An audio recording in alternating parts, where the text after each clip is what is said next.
जुड़ी है तो स्टर्नम, और डोर्सल साइड पे जुड़ी है तो वर्टिब्रल कॉलम। पसलियां जुड़ी किस साइड से हैं? Ventrally attached to the sternum, dorsally attached to the vertebral column, यहां नहीं जुड़ी है।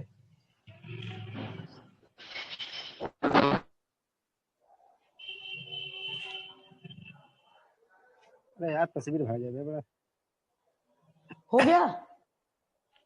मैम आपने ध्यान मैम नहीं अभी पेपर आप में? बता रही थी तो हम कहाँ से लिख लेते? मैम चलो हाँ, आपने दिया था नीट का एग्जाम? नहीं हमने नहीं दिया था। क्यों?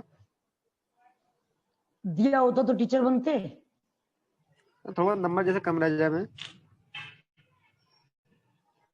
क्या करोगे जान के हमने क्या किया था क्या नहीं।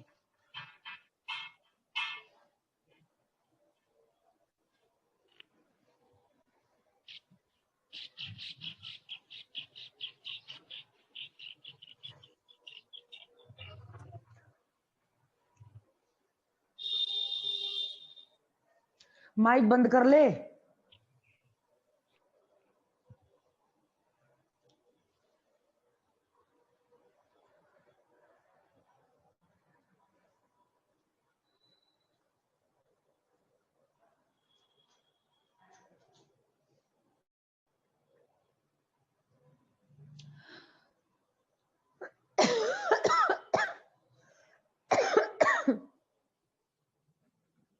रसगुल्ले ज्यादा खा लिए क्या ma'am?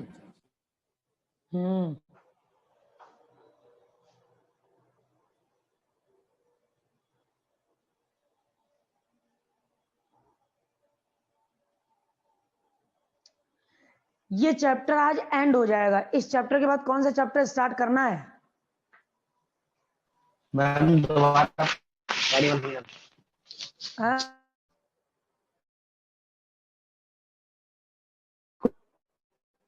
Ma'am biological classification. Biological classification पढ़ाएं?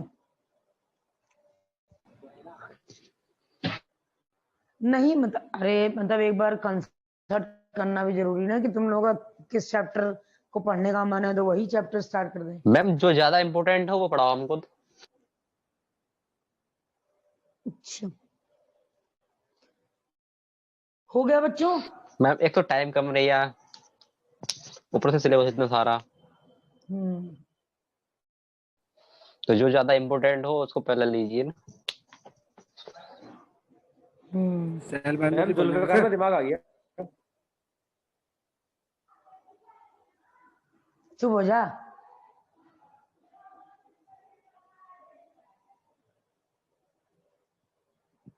हो जाए तो बता देना।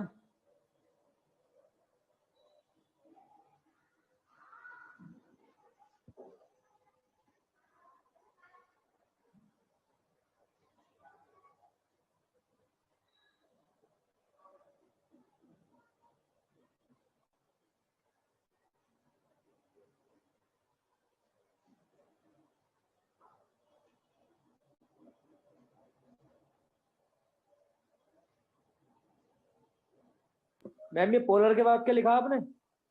कहाँ पे? पोलर पोलर मैम कौन सा सेंट्रल पोलर? सेल। मैम नीचे नीचे सबसे लास्ट में। Central cell polar nuclei, NuClei।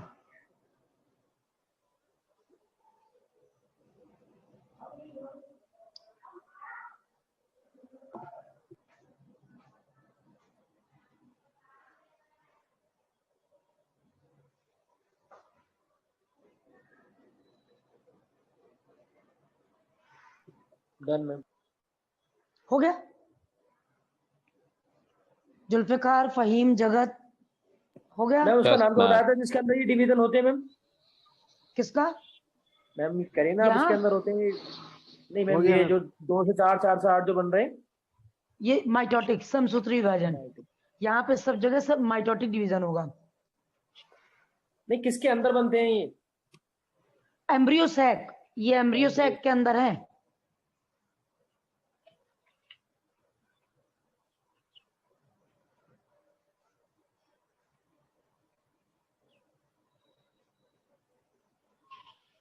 एक बात तुम लोग ध्यान देना, जो ये वाला चैप्टर हम लोग पढ़ रहे हैं, ये 12th में एक chapter sexual reproduction in flowering plant, उसमें भी यही चीजें पढ़नी है, याद है? Sexual yes ma'am. Reproduction in flowering plant, उसमें भी यही चीजें पढ़नी है हम लोगों को। अब हम लोग देखते क्या है कि ये हमारा एम्ब्रियो सैक तो बन के तैयार हो गया। एम्ब्रियो सैक में ये 3 हो गए एंटीपोडल्स, ठीक है, और ये 2 हो गए सिनर्जिड, और ये 1 हो गया हमारा एग सेल, ठीक, ये 1 एग सेल हो गया, ये 2 हो गए सेंट्रल न्यूक्लियाई, ठीक। तेरा देखो इसके चारों तरफ इंटीग्यूमेंट तो होगा ही, क्योंकि ओव्यूल है ये, तो इंटीग्यूमेंट है, इसके चारों तरफ भी इंटीग्यूमेंट है,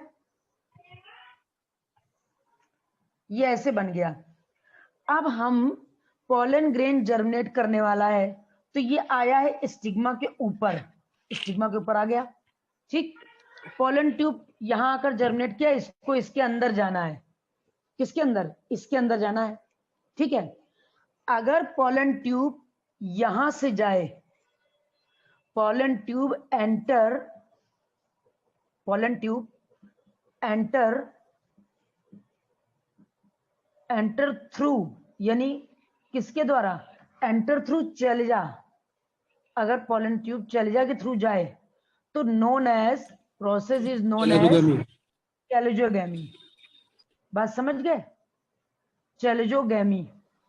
यस मैम। अगर मिड से चली जाए, ठीक, ये हो गई चैलिजोगैमी, मिड से चली जाए तो ये हो गई mesogamy, mesogamy. Pollen tube enter through, pollen tube enter through,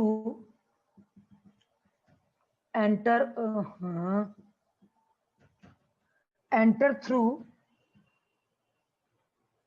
integuments, integuments, तो ये कौन सी गैमी हो गई? मीजोगैमी हो गई। और pollen tube enter through micropyle, यहां से एंटर करे, pollen tube enter through, tube enter through micropyle, through micropyle, बात समझ गए? तो इसको क्या कहेंगे हम लोग? इसको कहेंगे पोरोगैमी। और ज्यादातर होती कौन सी गैमी है? पोरोगैमी। ज्यादातर कौन सी गैमी होती है? पोरोगैमी। अगर हमको फर्टिलाइजेशन करना है तो फर्टिलाइजेशन करने के टाइम पे पोलन ट्यूब, पोलन तब जर्मिनेट करता है जब ये आ जाता है किसके ऊपर? स्टिग्मा के ऊपर आ जाता है, तब ये जर्मिनेट करना स्टार्ट करता है, ठीक। जब स्टिग्मा के ऊपर आ गया, स्टिग्मा के ऊपर आने के बाद जर्मिनेट करना शुरू किया, पोलन ट्यूब अगर पीछे से एंटर कर गई यानी इंटीग्यूमेंट से, चैल्जा से, तो उसको कहते हैं चैल्जोगैमी। बीच से एंटर कर गई तो इसको मीजोगैमी। अगर माइक्रोपाइल से एंटर करी तो पोरोगैमी। ज्यादातर पोरोगैमी होती है। उसके बाद ये दोनों आपस में फ्यूज कर जाते हैं। अगर ये दोनों आपस में फ्यूज करेंगे तो पोलर न्यूक्लियाई की प्लॉइडी कितनी हो जाएगी? 2n हो जाएगी, हो जाएगी नहीं हो जाएगी? Yes ma'am, yes. हो जाएगी ना। ये एंटीपोडल्स की प्लॉइडी होती है n, क्योंकि n से ही तो बन रहे थे। इनकी प्लॉइडी होती है n, 3n। प्लॉइड होते हैं, ठीक। इन सब की प्लॉइडी है n, इनकी प्लॉइडी है n, ये हो गए 2n। जब पोलन ट्यूब 2 गैमीट को लेके आ रही है तो 1 male gamete, 1 male gamete fuse with egg cell, एक मेल गैमीट एग सेल से फ्यूज करता है, ठीक। तो क्या बनाएगा कि नहीं बनाएगा? भाई मेल गैमीट फीमेल गैमीट से फ्यूज करेगा तो क्या बनाएगा? जाइगोट ना ma'am. बनाएगा, ठीक। जाइगोट बनाएगा। इसकी प्लॉइड 2n का क्या मतलब है? द्विगुणित। बात समझ में आ रही है जुल्फेकार? Yes Faheem, Faheem ma'am. जी हम मैम। साकिब और जगत भाग गए क्या? इनकी आवाज नहीं आ रही। साकिब बात आ रही समझ में नहीं आ रही मैम आ है? रही है, बेटे काम है क्या भाई? क्या चीज? मैं भी कह रहा ना आवाज नहीं आ रही। हाँ देखो, another mail gamete fuse with polar nuclei, polar nuclei. तो पोलर न्यूक्लियाई की प्लॉइडी कैसी है? 2n, और एक मेल गैमीट और आ गया, तो 2n plus n is equal to कितना हो गया? 3n। और जो ये 3n बन के तैयार हुआ है, इसको क्या कहेंगे? ट्रिप्लॉइड कहेंगे, ट्रिप्लॉइड कहेंगे। Yes ma'am. और इसको बनेंगे एंडोस्पर्म, ये बनाएगा एंडोस्पर्म। बात समझ में आ गई? बात समझ में आ गई फहीम? समझा दीजिए जगत, मैम और एक बार। देखो जुल्फिकार, जगत, साकिब, यस मैम। समझ आई नहीं आई? स्ट्रक्चर क्यों बनाया आपने? कार्पल का स्ट्रक्चर इसलिए बनाया है क्योंकि पॉलन ग्रेन आया है इसके ऊपर, तब ना जर्मिनेट करेगा, इसके ऊपर आके ना जर्मिनेट करेगा, जर्मिनेट करके इसके अंदर जाना है ना, जाएगा तो पॉलन ट्यूब अंदर ना। तो पॉलन ट्यूब हमने बताया कि ये इसके अंदर जाना है, तो चली जाए, या तो यहां से चली जाए या तो यहां से जाए।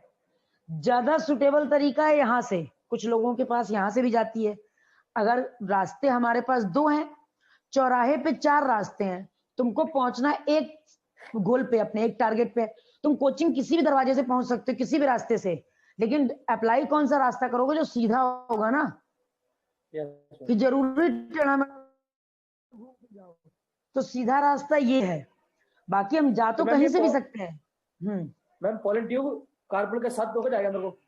हाँ, पॉलन ट्यूब ये रास्ता है इसका, पॉलन ट्यूब इसके अंदर ऊपर आएगा तब ये जर्मिनेट करेगा, यही एक रास्ता है। अगर किसी भी इंसान का दिशा निर्देश ना करें हम, रास्ता उसको ना बताएं, तो वो इधर उधर घूमेगा।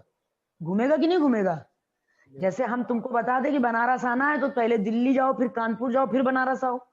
आओगे तुम हर तरीके से बनारस, लेकिन हम सीधा तुमसे कह दें कि इलाहाबाद पकड़ो, फतेहपुर पकड़ो, देन बनारस आ जाओ। हम ऐसे सीधा रास्ता ही बता सकते हैं कि हाईवे पकड़ो, सीधा यहाँ आ जाओ। तो अगर हम किसी चीज को रास्ता अलॉट नहीं करेंगे तो ये अन्ना हो जाएगा, इधर उधर घूमता रहेगा। तो एक रास्ते से जाओ और एक टारगेट को अचीव करो। 10 ठो रास्ते से चलेंगे तो गोल पे तो पहुंच नहीं पाएंगे, रास्ते में ही घूमते रहेंगे। इसलिए एक रास्ता बनाया गया, इसी के अंदर जाना है। ऐसा नहीं कि भ्रमण करने लगो, इसके अंदर जाओ और इसके अंदर जाना है। इसके अंदर जाना तरीके 3 है। अब इसमें तुमको कौन सा तरीका अप्लाई करना है तुम्हारे ऊपर डिपेंड करता है। हमने सीधा तरीका अप्लाई किया कि हम सीधे माइक्रोपाइल से घुस जाएं, ये दरवाजा खुला है, इसको हम तोड़ेंगे फोड़ेंगे, इसको तोड़ेंगे फोड़ेंगे, इससे सही जहां खुला है वहां से घुस जाएं सीधे। पहले हम इसको तोड़ेंगे देन यहाँ जाएंगे। हम इसको तोड़े सीधे, ये खुला है, इसको तोड़े और यहाँ घुस जाए। सीधा रास्ता तो यही है। तो ज्यादातर जगह पे यही रास्ता अप्लाई किया जाता है। बात समझ रहे हो ना? तो जब ये अंदर पहुंचा तो इसके पास तो 2 मेल गैमीट थे। कल ही हमने बताया था कि पॉलन ग्रेन के पास जब पॉलन ट्यूब बनता है तो 2 मेल गैमीट रहते हैं। तो जब 2 मेल गैमीट है तो दोनों क्या करेंगे? तो एक फ्यूज कर जाता है ये एग सेल से और दूसरा फ्यूज कर जाता है पोलर न्यूक्लियाई से। जब एग सेल से फ्यूज करेगा तो वो जाइगोट बनाएगा, जाइगोट आगे नया प्लांट बनाएगा। लेकिन ये जाइगोट बनना, नया प्लांट बनना, तो उसको भी तो नरिशमेंट चाहिए भाई। जाइगोट बन गया तो खाएगा क्या? जैसे मेरे अंदर जाइगोट बना तो प्लेसेंटा मेरे अंदर बनेगा, जो हम खाएंगे वही ना मेरा एम्ब्रियो लेगा, तब ग्रोथ करेगा। तो इसके पास जाइगोट तो बन गया, अब नरिशमेंट कहां से ले? क्योंकि उस समय फोटोसिंथेसिस तो हो नहीं रही है। तो एंडोस्पर्म बन गए इसको नरिशमेंट देने के लिए। बात समझ गए? अगर नारियल देखा हो, गीला वाला नारियल, तो सबसे अच्छी कंडीशन उसमें दिखाई देती, 3 आंखें दिखाई देती काली काली, अंदर लिक्विड, अंदर लिक्विड भरा हुआ है। Yes ma'am. अंदर लिक्विड भरा हुआ है, वो लिक्विड एंडोस्पर्म है। और जब पीछे से जाओ, कोना जहां पे होता है वहां पे एक सीड दिखाई देता है, वो जाइगोट है इसका, जो सीड बना लेता है। सबसे अच्छा प्रैक्टिकल रिप्रेजेंटेशन उसी में है। 3 आंखें यानी 3 एंटीपोडल्स, लिक्विड एंडोस्पर्म यानी नरिशमेंट, नारियल का। Yes ma'am. क्यों बच्चों? फहीम, जुल्फिकार, जी यस मैम। अच्छा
अच्छा, अब हम लोगों की लाइफ साइकिल कंप्लीट हो गई, ठीक है। अब इसके बाद इस चैप्टर का अंत हो गया है, ये जो चैप्टर है इसका एंड हो गया। जब जाइगोट बन गया तो न्यू प्लांट बन जाएगा और एंडोस्पर्म नरिशमेंट प्रोवाइड करेगा, यानी एंजियोस्पर्म की लाइफ साइकिल खत्म हो गई ना। अब जो न्यू चैप्टर स्टार्ट करेंगे वो न्यू चैप्टर कौन सा होगा बच्चों?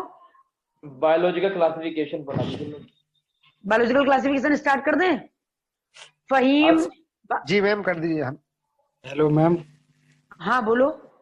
मैम ये पूछ रहा था मैं, इसमें जो स्टिग्मा तक जैसे पोलन ग्लैंड जाते हैं, हाँ तो ये मतलब ऊपर से एंटर करेंगे ना, तब ऐसा है कि पानी से ऐसा रहता है ना, पानी से भी जाते हैं पानी नहीं के नहीं द्वारा। नहीं, हम पॉलिनेशन क्या है, pollen grain reaches up to the stigma, यानी पॉलन ग्रेन का स्टिग्मा तक, पराग कण का स्टिग्मा तक पहुंचना वो केवल मीडिएटर करेगा।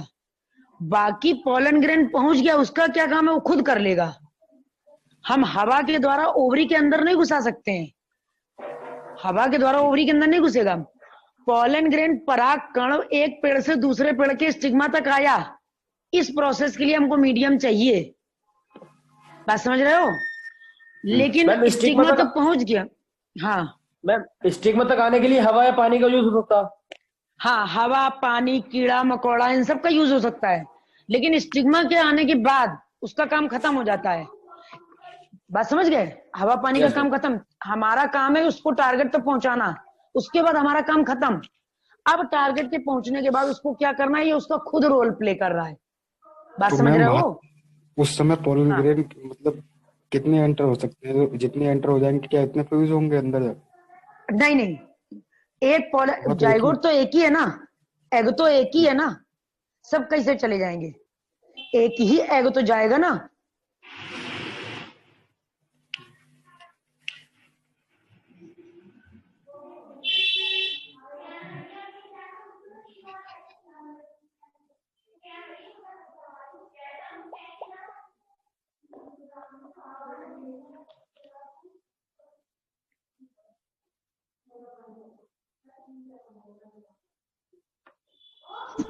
साकिब भैया स्क्रीन आ रही है तुम्हारी?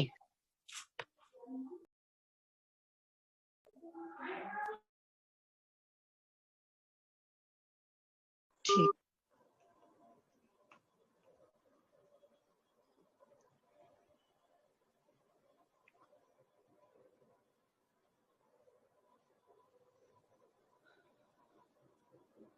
हाँ अब इतनी बात समझ में आ गई है सबको?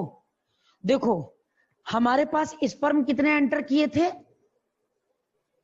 कितने स्पर्म एंटर किए थे? 3 ml सीमन में 300 स्पर्म। लेकिन हमारे पास एग कितने थे? एक ही ना। कार्पल के पास एग कितना है? एक। तो पॉलन ग्रेन एक एग में कितने घुसेंगे? केवल एक। जाइगोट कितना बनेगा? केवल एक। प्लांट कितना बनेगा एक फ्यूजन के बाद? केवल एक। समझ गए?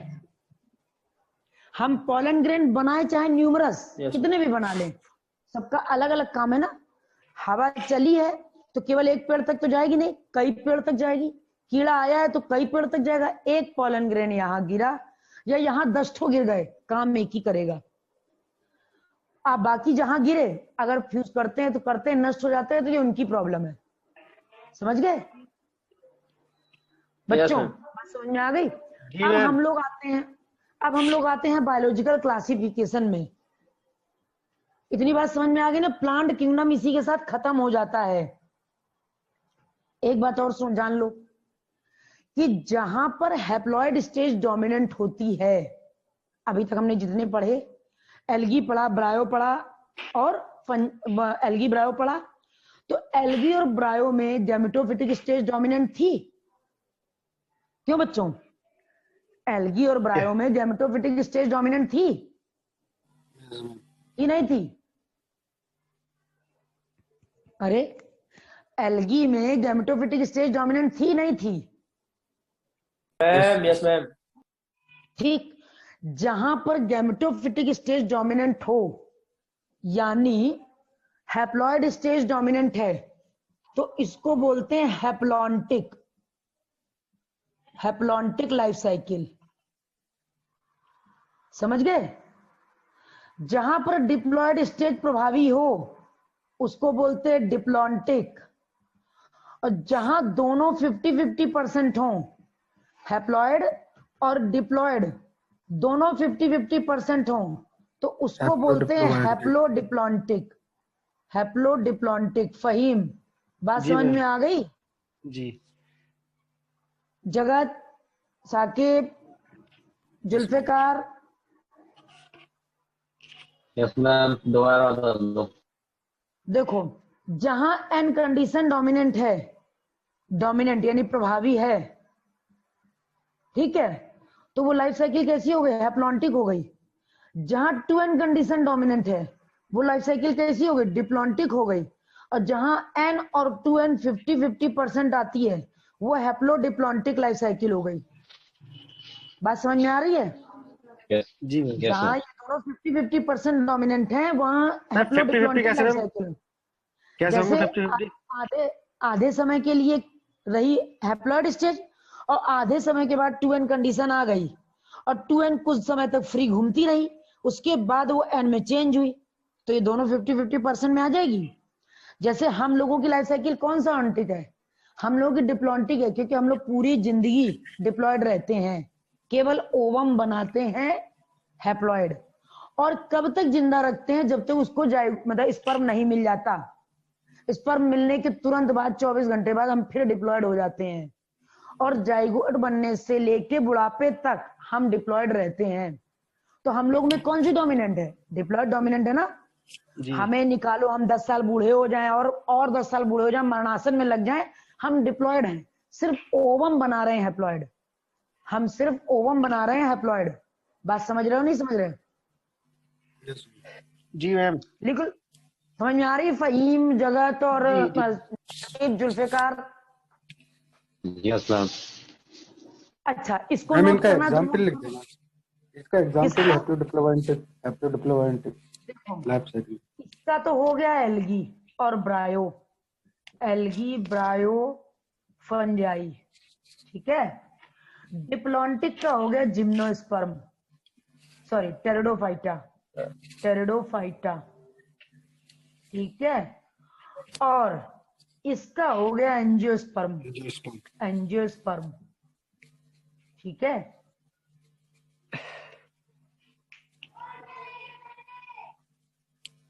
अब सब लोग बायोलॉजिकल क्लासिफिकेशन के लिए प्रिपेयर हैं? जी मैम। चलो रब करें इसको। Yes ma'am. कर दीजिए। Yes ma'am. अच्छा, अब देखो जरा, जब हम बायोलॉजिकल क्लासिफिकेशन में आते हैं तो सबसे पहला एक क्वेश्चन आता है कि व्हाट इज क्लासिफिकेशन। चैप्टर आया हमारा बायोलॉजिकल क्लासिफिकेशन, तो आया इसमें सबसे पहले कि व्हाट इज क्लासिफिकेशन। तो क्लासिफिकेशन क्या है? वर्गीकरण क्या है? जीवों का वर्गीकरण। अरे वो तो वर्गों में बांटना। हमने हमने ये नहीं पूछा, हमने पूछा ये है कि वर्गीकरण एक्चुअल में है क्या। जीवों का वर्गीकरण करना, पौधे जंतुओं में बांटना, that is known as classification. लेकिन एक्चुअल में वर्गीकरण क्या है? किसको बेस लेके क्लासिफाइड किया गया है? समानता असमानताओं को। ठीक है, तो हमने क्या किया कि क्लासिफिकेशन जो है, किसी भी चीज का क्लासिफिकेशन करना है, क्लासिफाइड करना है, तो हमने प्लांट और एनिमल को पहले क्लासिफाइड कर दिया, प्लांट और एनिमल। तो इन सबको क्लासिफाइड किया है हमने समानता असमानता। और असमानता, असमानता को आधार मानकर हमने किसी भी चीज को वर्गीकृत कर दिया है। स्टडी ऑफ क्लासिफिकेशन को, स्टडी ऑफ क्लासिफिकेशन को हम लोग क्या बोलते हैं? Taxonomy, taxonomy. Study of classification को क्या बोलते हैं? टेक्सोनॉमी। बात समझ गए? क्लासिफिकेशन की स्टडी को बोलते हैं टेक्सोनॉमी। और टेक्सोनॉमी के फादर हैं, टेक्सोनॉमी के फादर हैं कैरोलस लीनियस, बस लीनियस। Carolus Linnaeus, Linnaeus. बात समझ में आ रही है? टेक्सोनॉमी के बेसिस पे दिया गया था बाइनोमियल नॉमेनक्लेचर, यानी द्विनाम पद्धति। द्विनाम मैंने ऐसा पद्धति का हाँ बोलो बोलो। ये पढ़ा हुआ लग रहा है, आपने पढ़ा दिया है। हाँ हमने पढ़ाया है, हमने पढ़ाया है इसको। जब हम प्लांट किंगडम पढ़ा रहे थे तब भी हमने इस बात को डिस्कस किया था कि बाइनोमियल नॉमेनक्लेचर में हर एक का दो नाम होता है। एक होता है कॉमन नेम, हिंदी नेम, और दूसरा होता है साइंटिफिक नेम, बोटेनिकल नेम और जूलॉजिकल नेम, जैसा ब्रांच हो। ठीक है, ये कभी ऑल ओवर वर्ल्ड में नहीं बदलता है जिंदगी में, कभी ये कभी जिंदगी में नहीं बदलता, लेकिन ये कभी जिंदगी में एक नहीं रहता। हम कुछ और बोलेंगे किसी चीज को, तुम कुछ और बोलोगे, गांव में कुछ और बोलेंगे, कहीं और चले जाएंगे कुछ और बोलेंगे। अलग अलग परिभाषाएं हैं हर चीज की, अलग अलग नाम है। इसकी वजह से हमारा कोई स्टडी का बेस नहीं बन पा रहा था, तो हमको बाइनोमियल नॉमेनक्लेचर को फॉलो करना पड़ा कि हम आम को आम बोले, तुम मैंगो बोलो, तुम कुछ भी बोलो, लेकिन बोलेंगे एक ही नाम, वो है मैंगीफेरा इंडिका, बोलेंगे एक ही नाम। तो इन्होंने कहा कि भाई इस तरीके से बड़ी दिक्कत हो रही है हिंदी नाम और कॉमन नेम से, तो एक नाम पद्धति बना दो जिसका नाम था बाइनोमियल नॉमेनक्लेचर। इसमें बोटेनिकल नेम आएगा, पहला वर्ड जीनस होगा, दूसरा वर्ड स्पीसीज होगा। पहला वर्ड जीनस होगा, दूसरा वर्ड होगा स्पीसीज। बात समझ गए? टेक्सोनॉमी के फादर है कैरोलस लीनियस। टेक्सोनॉमी के फादर कौन है? Carolus Linnaeus. उसके बाद जरा देखो classification, smallest unit of classification, smallest unit of classification कौन है? Species. Smallest unit of classification है स्पीसीज। ठीक, और स्पीसीज को किसने दिया जॉन रे। था? स्पीसीज वर्ड कॉइन किया था जॉन रे, जॉन रे। और कॉन्सेप्ट ऑफ स्पीसीज किसने दिया था? कॉन्सेप्ट ऑफ स्पीसीज किसने दिया था? मेयर, मेयर ने दिया था। बात इतनी समझ में आ गई? बात इतनी समझ में आ गई? इस बायोलॉजिकल क्लासिफिकेशन में हम लोगों का पहला टॉपिक रहेगा वायरस। क्यों? जब विटेकर आए थे तो उन्होंने 5 किंगडम क्लासिफिकेशन दे दिया था, जिसमें मोनेरा, प्रोटिस्टा, फंजाई, प्लांटी और एनिमेलिया को अलग कर दिया गया। तो मोनेरा में बैक्टीरिया आ गए, मोनेरा में वायरस आ गए, लेकिन इन्होंने वायरस को कोई प्लेस नहीं दिया। फिर फंजाई को इन्होंने प्लांट से अलग कर दिया, तो उसके लिए कोई ग्रुप नहीं बनाया। तो कई सारे डिमेरिट्स हो गए उस क्लासिफिकेशन के। तो जब कई सारे डिमेरिट्स हो गए तो नॉर्मल सी बात है, क्लासिफिकेशन को किसी दूसरे को फॉलो करना पड़ेगा। वो जो दूसरा था जिसको फॉलो करना पड़ा वो था हम लोगों का बाइनोमियल नॉमेनक्लेचर। और क्लासिफिकेशन को भी कई बेसिस पे दिया गया। नेचुरल सिस्टम ऑफ क्लासिफिकेशन दे दिया गया, यानी जो चीज पहले आई बाद में आई उसको उस ढंग से रख लिया गया। उससे एक दिक्कत हो रही थी। दिक्कत क्या हो रही थी कि वर्गीकरण का आधार क्या है, कि जो पहले आ जाए वो सिंपल है, जो बाद में आए वो कॉम्प्लेक्स है, इससे तो पता नहीं चल रहा है। फिर जो क्लासिफिकेशन आया इन्होंने कहा ये गलत चीज है कि जो पहले आ जाए वो सिंपल है, जो बाद में आए वो गलत है, मैं कॉम्प्लेक्स है। तो अगर मान लो कॉम्प्लेक्स पहले बन गया तो फिर क्या करेंगे? तो वो सिस्टम भी, नेचुरल सिस्टम भी अलग कर दिया गया कि भाई इसमें दिक्कत है, इसका कोई आधार नहीं है, हम इसको आधार नहीं बना सकते, न पढ़ा सकते हैं किसी को। तो इन्होंने कहा क्या क्या कहा कि ओरिजिन के आधार पर क्लासिफिकेशन दो और उस क्लासिफिकेशन को ही आधार मानो, क्योंकि ओरिजिन जिसकी होगी वो एक विकास के क्रम से होगी। ओरिजिन अगर होगी तो पहले सिंपल आएगा, बाद में कॉम्प्लेक्स आएगा, उससे कॉम्प्लेक्स आएगा, उससे कॉम्प्लेक्स आएगा, तो विकास का क्रम चलता रहेगा। जब विकास का क्रम चलता रहेगा तो उसको ही आधार माना। तो जो सबसे ज्यादा परफेक्ट क्लासिफिकेशन था वो था हमारा फाइलोजेनेटिक क्लासिफिकेशन, यानी उत्पत्ति के आधार पर जो क्लासिफिकेशन दिया गया वो सबसे ज्यादा चला और आज तक चल रहा है। क्यों? अगर उत्पत्ति पहले हुई, तुम पैदा हुए, पैदा होने के बाद तुमको यूकेजी एलकेजी में जाना, फिर यूकेजी में जाना, फिर फर्स्ट में जाना है, सेकंड में जाना है, हम इसको सीक्वेंस बना सकते हैं। पहले तुम एलकेजी यूकेजी फर्स्ट ना करो, हम तुमको सेकंड में डाल दे, तो कैसे आधार पता चलेगा कि क्या आधार है तुम्हारी क्वालिफिकेशन का? समझ गए? हम पहले हाई स्कूल किए, देन इंटर किए, पहले इंटर कर ले फिर हाई स्कूल कर ले, तो क्या मतलब हाई स्कूल पहले क्यों बनाया गया? अगर हाई स्कूल में इंटर के बराबर सिलेबस है तो हाई स्कूल पहले क्यों बनाया गया? तो यहाँ बहुत सारे क्रिटिसाइज होने लगे। तो जो क्लासिफिकेशन का बेस बनाया गया वो बना लिया गया फाइलोजेनेटिक क्लासिफिकेशन। क्या बना लिया गया?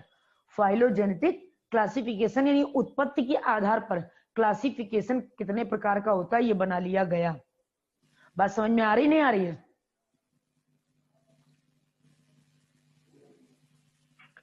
बच्चों ठीक है मैम। जी हाँ, कि सो गए आप लोग? नहीं मैम। नोट करो। मैम रहने दीजिए, आज नमाज का टाइम हो गया इतना। बड़ा नमाज कर रहे हैं भाई सब लोग। नमाज क्या जुम्मा है। मांगोगे नमाज कर करके? चलो अच्छा, पर इतना नोट तो कर लो। ठीक। मैम क्या मांगेंगे? डॉक्टर बन जाए, मांगेंगे और क्या मांगेंगे? हाँ, पता नहीं, ईश्वर जाने क्या मांगते तुम लोग।